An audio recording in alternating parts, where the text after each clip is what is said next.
Hello and welcome to Straight Talk. The power of New Zealand's two supermarket Goliaths is currently copping it for huge markups on the price of fruit and vegetables, while growers wring their hands as they watch their returns continue to drop. Green MP Sue Kedgley says the solution may be an ombudsman, just like there is in the UK, a kind of supermarket superman or woman. Meantime, Horticulture New Zealand is calling for an independent inquiry as its members face rising costs with the recent introduction of the emissions trading scheme at the same time as shoppers prepare for October's price rise and GST. And in the world of New Zealand's biggest company, how will Fonterra's new powers change with its successful vote by shareholders to allow them to trade shares amongst themselves? There have been plenty of local and international complaints as the giant co-op flexes its muscle. Is it just a case of Fonterra strengthening its position or a case of sour grapes?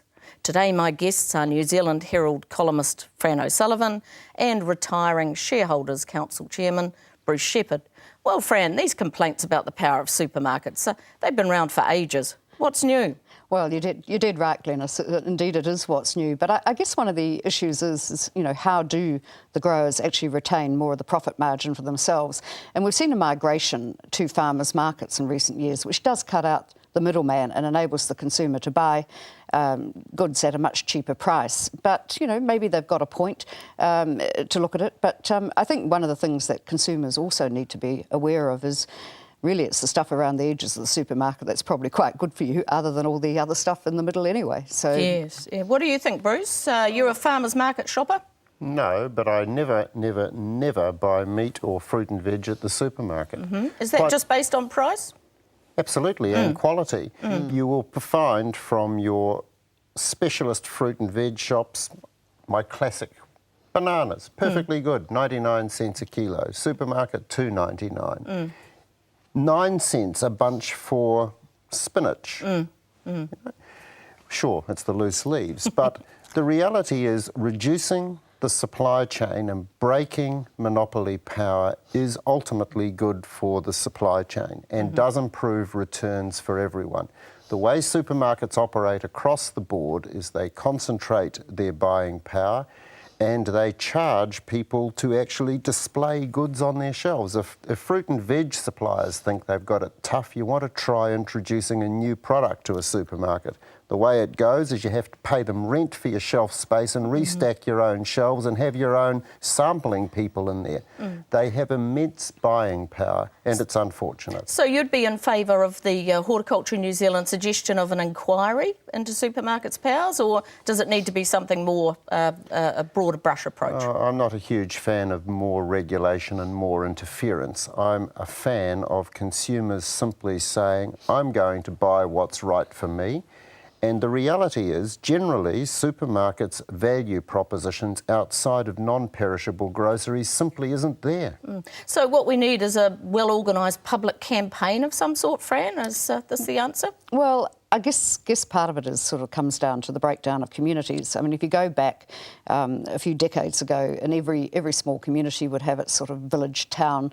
I live in Kelburn and Wellington. It has what's called the village. It used to have a hardware shop. It doesn't have that now, so people have to go to placemakers.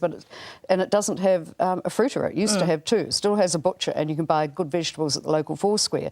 But this is what's tended to happen over the years. The advent of supermarkets has tended to squeeze out some of the more specialist retailers in the fruit and grocery kind of area.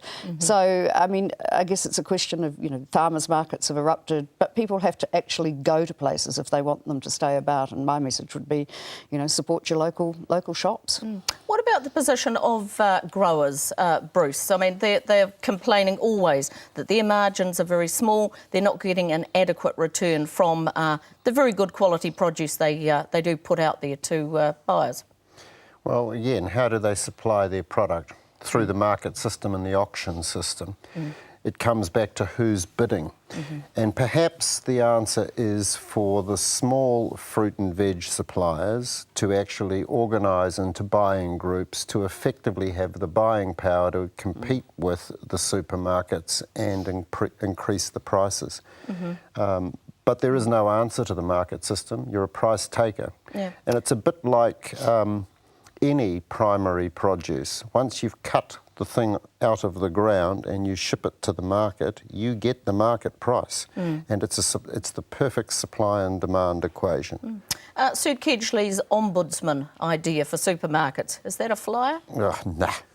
What do you think, Fran? No, I don't. I mean, it's a good thing for Sue to be campaigning on, but I don't think it's a flyer as such. But I think there is, perhaps if there is an issue around whether supermarkets are using their buying capacity to, the detriment of everybody else, it could be something that the Commerce Commission could look into over time, or a Consumers, Ministry, because there are issues around that, and maybe if the margins are too high, I mean, let's face it, they have a look at electricity and every other day-to-day items, and the Commerce Commission has responsibility for managing, among other things, monopoly power, and you don't just exercise monopoly power outwardly in terms of fleecing customers. You can use it back down through your supply chain, and that is in effect what supermarkets have the opportunity to do, and perhaps a Commerce Commission inquiry is appropriate, but a separate ombudsman, no.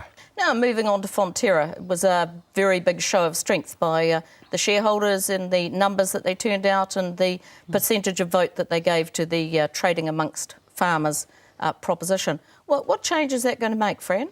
Well, I guess nothing so much in the short term, because it still has to be operationalised.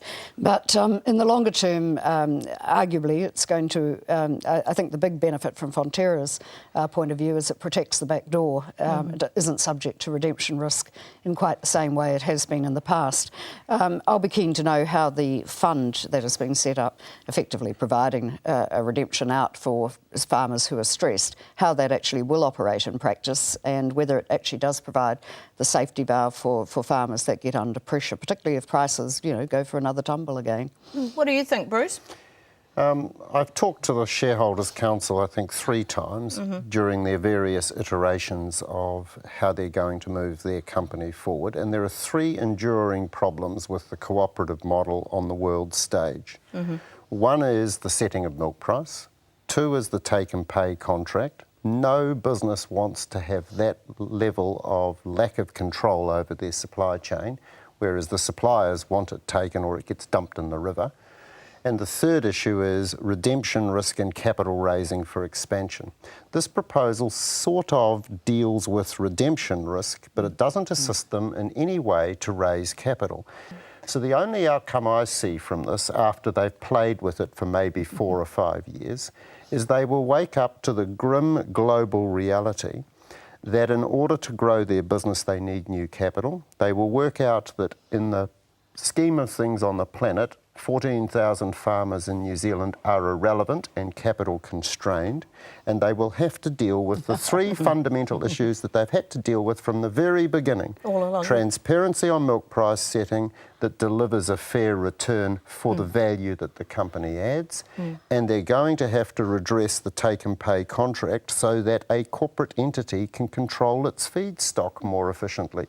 And I think this 3 or 4 year hiatus will give them a huge reality check when they see that the secondary market for their stock declines.